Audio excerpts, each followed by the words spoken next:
इस बार क्या सोचा है, क्या लगाओगे? सोच रहा हूँ इस बार मटर लगाऊं।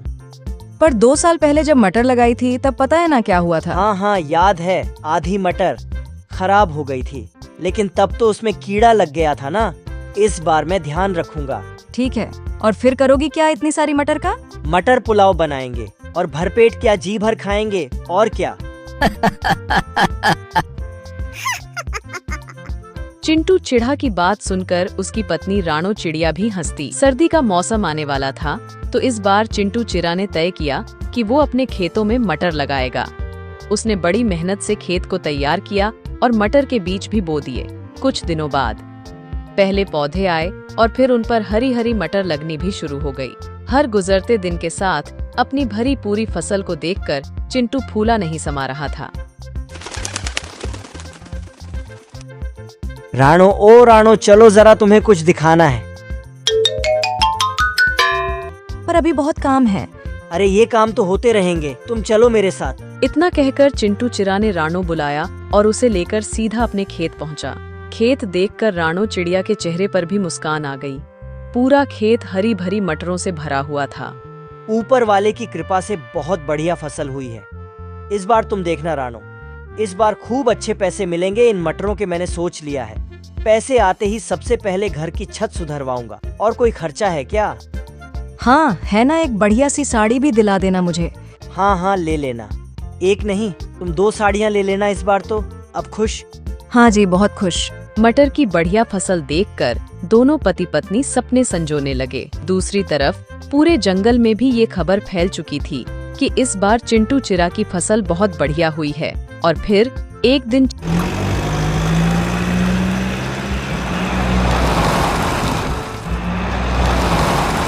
चिंटू चिड़ा के घर के बाहर एक चमचमाती कार आकर रुकी और कार से उतरा जंगल का कालू सेठ।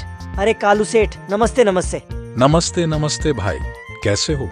ऊपर वाले की कृपा है सेठ जी। कृपा तो वाकई बहुत हुई है तुम पर, मैंने सुना है इस बार तुम्हारी मटर की फसल बहुत अच्छी हुई है। हाँ सेठ जी, सब भगवान की दया है। तो क्या सोचा है किसे बेचोगे अपनी मटर? अभी तो कुछ ऐसा सोचा नहीं है सेठ जी, जहाँ सही दाम मिल जाएगा वहीं दे दूंगा। अरे तो हम किस लिए हैं? हमको दे दो अपनी सारी मटर, हम पूरे 15 रुपये देंगे तुम्हें 1 किलो के। पर दूसरे जंगल में तो इस बार 25 से 30 रुपए किलो बिक रही मटर। देखो मटर है, गेहूं नहीं जो कई महीने संभाल लोगे, 2 दिन बाद सूखने लगेंगी। सारी की सारी मेरे पास स्टोरेज की सुविधा है, मैं तुम्हारी सारी मटर खरीद लूंगा हाथों हाथ। ठीक है कालू सेठ, मैं आपको शाम तक बताता हूँ। चिंटू चिड़ा को दुविधा में छोड़कर कालू वहाँ से चला गया। और फिर उसके जाने के बाद क्या करूँ राणो, कुछ समझ नहीं आ रहा। ये कालू सेठ हम गरीब पक्षियों का हमेशा फायदा उठाता है। हमसे कम पैसों में फसल खरीदकर दूसरे जंगल में ऊंचे दामों पर बेचता है। मेरी मानो तो आपको कुछ और पक्षियों से भी बात करनी चाहिए। इतना आसान नहीं है। कालू सेठ की मर्जी के बगैर कोई व्यापारी मेरी मटर नहीं लेगा। उससे कोई बैर नहीं लेना चाहता। और मुझे डर इस बात का है कि अगर सारी मटर यही सड़ गई तो 1 पैसा नहीं मिलेगा। हाँ तो अच्छा, फिर क्या कर सकते हैं? कालू सेठ की नजर हमारी फसल पर है, बेचनी तो उसे ही पड़ेगी। अच्छा सुनो, खाने में क्या बनाया है? गर्मा गर्म मटर पुलावे हैं जी। अरे वाह, तो जल्दी से ले आओ फिर, बड़ी भूख लगी है। पिछली बार चिंटू चिड़ा ने अपने खेत में धान बोई थे और उस बार भी उसकी फसल अच्छी हुई थी, तो घर में चावलों की कमी नहीं थी। और जब इस बार मटर आई तो राणो चिड़िया ने सबसे पहले मटर पुलाव बनाकर ही चिंटू चिड़ा को खिलाया, क्योंकि मटर पुलाव चिंटू चिड़ा को बेहद पसंद भी था। जब चिंटू चिड़ा और राणो खाना खा रहे थे तभी उन्हें बाहर से शोर सुनाई दिया। पक्षियों के चीखने चिल्लाने की आवाजें आ रही थीं। दोनों ने फौरन बाहर निकलकर देखा तो पूरा जंगल जल रहा था। आगजोल पड़ चुकी थी, लगभग सारे घर जल रहे थे। बस एक चिंटू चिड़ा का घर सुरक्षित था, क्योंकि वो उसके खेत के किनारे ही था और बाकी के घरों से धुआं आ रहा था। चिंटू चिड़ा खाना छोड़कर फौरन पक्षियों की मदद के लिए दौड़ा। काफी देर बाद आग तो बुझा ली गई, लेकिन जंगल के सारे घर जलकर राख हो चुके थे।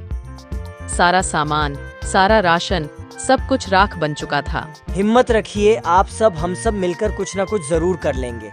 एक काम करते हैं, सेठ जी के पास चलते हैं, उनसे मदद मांगते हैं। हाँ ठीक कह रहे हो, चलो चलते हैं। पूरा जंगल कालू सेठ के पास पहुंचा।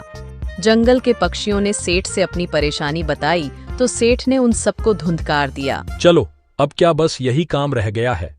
लापरवाही करो तुम, आग लगाओ तुम, और भरपाई करूं मैं। पक्षियों को कालू पर गुस्सा आ रहा था, पर वो मजबूर थे और मुंह लटकाकर वहां से जाने लगे। तभी कालू ने चिंटू चिरा को आवाज लगाई। अरे चिंटू चिरा, यहाँ आओ, इनका चक्कर छोड़ो। तुम्हारी फसल तो ठीक है ना? हाँ जी, मेरी फसल तो बिल्कुल सुरक्षित है। और तुम एक काम करो और 16 रुपया ले लेना भाई, लेकिन अब जल्दी सौदा पक्का करो और सारी मटर यहाँ पहुँचाओ, समझे? सेठ जी माफ करो, लेकिन मैं आपसे कोई सौदा नहीं करना चाहता। अच्छा, तो क्या करेगा मटर का? किसी और को मैं तुझे बेचने नहीं दूंगा। मैं चाहे तालाब में डाल दूं, पर आपको नहीं दूंगा अपनी मटर। कालू सेठ ने मजबूर पक्षियों की मदद नहीं की। इस बात से चिंटू चिरा बहुत नाराज था। उसने कालू से सौदा करने से साफ इनकार कर दिया। फिर घर लौटते हुए उसने जंगल के कई बच्चों को भूख से रोते बिलखते देखा। और फिर घर में कितना चावल है? काफी है, वैसे क्यों पूछ रहे हो?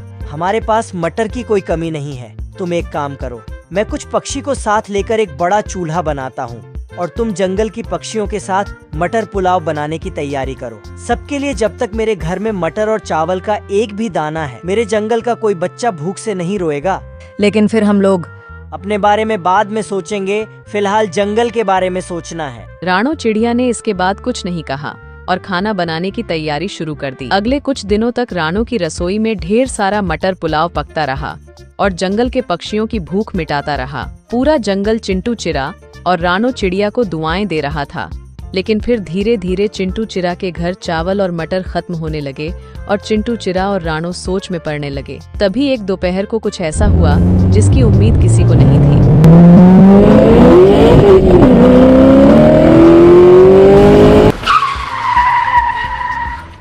अरे जंगल के राजा चील महाराज, आप मेरे घोंसले में। ओहो महाराज, आप अंदर आइए, यहाँ बैठिए। अरे बस करो भाई, तुम पहले ही बहुत कुछ कर चुके हो। यहाँ जो कुछ हुआ उसके बारे में मुझे सब पता चल चुका है, लेकिन अब किसी को परेशान होने की जरूरत नहीं है। मैंने आदेश दे दिए हैं यहाँ सारी व्यवस्था कर देने के लिए। बहुत बहुत शुक्रिया महाराज। अब तो हमें कुछ और नहीं चाहिए।